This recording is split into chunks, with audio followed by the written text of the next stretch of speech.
kay Bato de la Rosa. Rinig naman po na, nako, mabubwisit na naman kayo. Bato de la Rosa magpapahiring na naman po mga bossing. Pumunta doon sa KOJC.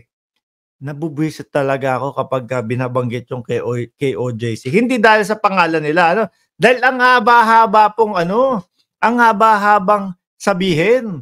Ano? Okay na sa inyo yung Kojik, pumunta si Bato de la Rosa doon sa Kojik compound.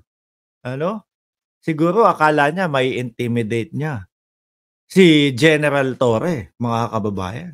Siguro kapag nakita ang kanyang presensya doon sa Kojik compound, iniisip niya, nako, kaya kong paalisin, kaya kong pauwiin tong mga kapulisan na ito. Nagkamali po. Mukhang si Bato de la Rosa ang umuwi.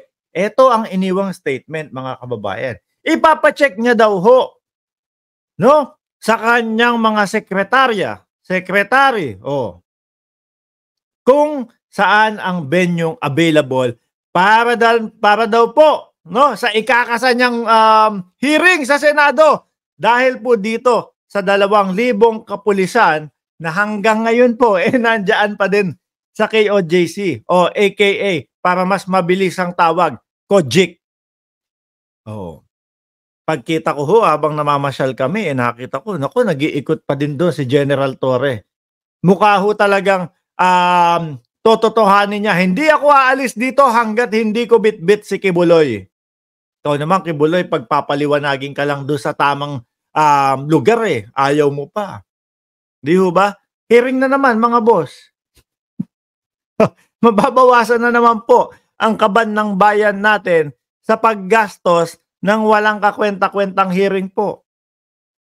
Na magmumuka, mga kababayan, magmumuka na namang hearing ng KOJC. Ano po?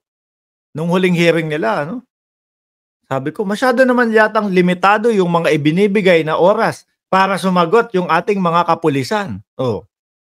Si Robin Padilla, isang beses nagtanong doon. Tinanong yung ating kapulisan, nakalimutan ko na, nung sasagot na, hininto na. Sabi ko, anong klaseng hearing to? Gustong magsalita yung mga pulis, tinanong mo yung mga kapulisan. Tapos wala pang 5 segundo, pinahinto mo na, pinagsalita mo na naman si Torion. Di ho ba? Pero mga kababayan, sabi nga ni Bato de la Rosa, okay yung dalawa, nag-uusap si Torion at si General Torre. Pero, narinig nyo po ba? Yung pagiging matikas ni General Torion, sabi niya doon, attorney, kahit anong sabihin mo dyan, papasok ako. Kung meron ka reklamo, ireklamo mo na lang, ikaso mo na lang. Ganon katapang mga kababayan, si General Torre.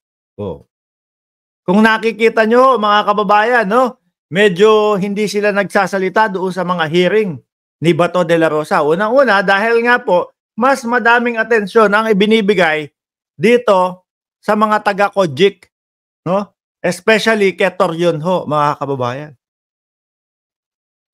Akala siguro ni Bato de la Rosa, pag nagpatawag ako ng hearing, malilimitahan ko na ang dami ng kapulisan, na isasama ni General Torre doon sa pag-serve ng warrant of arrest kay Kibuloy. Aba, mga kababayan, di ba? Walang nangyari. Hindi ho sinunod ni General Torre, hindi po sinunod, ni PNP Chief Marbil. Tama lang naman yung ginagawa nila Nagbigay ng statement si Kibuloy. Di ho ba? Nagbigay ng statement si Kibuloy. Ano sabi niya? Hindi ako papahuli ng buhay. With matching medyo cry-cry iyak-iyak doon sa dulo ng kanyang recording mga kababayan. Ikaw ba naman, hepe ka o general ka, pababayaan mo yung mga tao mo. Alam mo, sandamakmak yung tao doon sa loob ng KOJC. At hindi lang po simpleng ganon Mga bossing, naalala nyo po ba? Yung huling pagpapapunta doon, ng ating kapulisan. Ilan ho yung mga nahulihan ng matutulis? Ilan ho yung mga nahulihan ng gulok? Di ho ba? Meron pang tawag dyan? yung baril na gawa sa Danau. Meron pang mga ganun ho, mga kababayan. Di ho ba? So ikaw ho, mga kababayan, ginagawa mo ang trabaho mo, ise-serve yung warrant of arrest doon sa taong ayaw sumuko, doon sa taong nagbigkas o nagsabi ng hindi papahuli ng buhay. Papalamang ka? Papadala ka 20, 30? Na alam mo na may mga ganun silang nasa loob nila? Oh. Na merong mga improvised na beng-beng doon sa loob nila? Ay syempre ho, kailangan llamado ang kapulisan. Sisiguraduhin mo na yung mga bata mo ligtas. Oh. Nirereklamo nila noon, 'di ba, sa hearing. Bakit naman 2 batalyon? Bakit naman 2 batalyon ang ipinadala nyo dito? Oh. Yun yung reklamo nila. Siguro, nag-hearing na si Bato no? Napakinggan na tayo oh. Sa susunod na babalik yan sa COJIC, wala na, konti na lang yan. Nakakayan-kayanin na lang natin. Ay, hindi ho, mga kababayan. Tama po ang ginawa ng kapulisan dito. 2,000 na kapulisan ang ipadala dyan para sigurado na llamado ang alagad ng batas, mga bossing. Di ba? Sa serve lang naman ng warrant of arrest. Napakasimple. Oh. Napakasimple. Ayaw nyo nung nagkakagulo. Ilabas si Kibuloy. Kung sino man ang makapagtuturo sa inyo, mga COJIC, no? Kung sino mang bayani na miyembro ng COJIC ang magtuturo kay Kibuloy, baka ituring ka pa namin bayani. Di ho ba? At the same time, meron kang 10 milyon. Di ba, Ma'am Chris Rose? Ma'am Brenda Barton, good evening po sa inyo. Bato ay senador ng Duterte, hindi nagbayad. Hi Mark, watching from here in Samar Island, Noel Habines.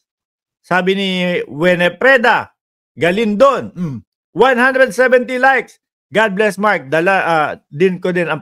Dalangin ko po ay pakaingatan kayo ng Diyos, pati ang ating PBBM at sa lahat ng pambabatas o mga nagpapatupad ng batas. Sabi ni Mikey Grazie, COJIC talaga? Sabon nyo. Hindi, katunog lang naman. Ayaw mo na. Ayoko lang banggitin. Okay, JC, ang haba-haba. Di in short, COJIC. Di ba? Kayo po, mga kababayan, sang-ayon ho kayo dito sa binabalak na naman ni Bato de la Rosa? No? Na-hearing na naman daw ho, mga kababayan, at humahanap ng espasyo na paglalagakan ng hearing. Siyempre ho, mga kababayan, pag nag-hearing yan, gasto sa kuryente, gasto sa pagkain, gasto sa catering, sayang ang oras. Sinasayang nila yung oras ng mamamayang Pilipino, no? Diyos ko po. Kaya walang maniwala sa inyo Kaya napapagod na ang taong bayan na maniwala sa inyo. Tabang na ang taong bayan. Pilit nyo sinasabi, padami kayo ng padami. Sa mga nakikita naman namin, paubos kayo ng paubos. Ano ba? Yung bibig nyo lang ang nagsasabing padami ng padami. Di ba? Pero yung mata namin ang nakikita, paunti kayo ng paunti.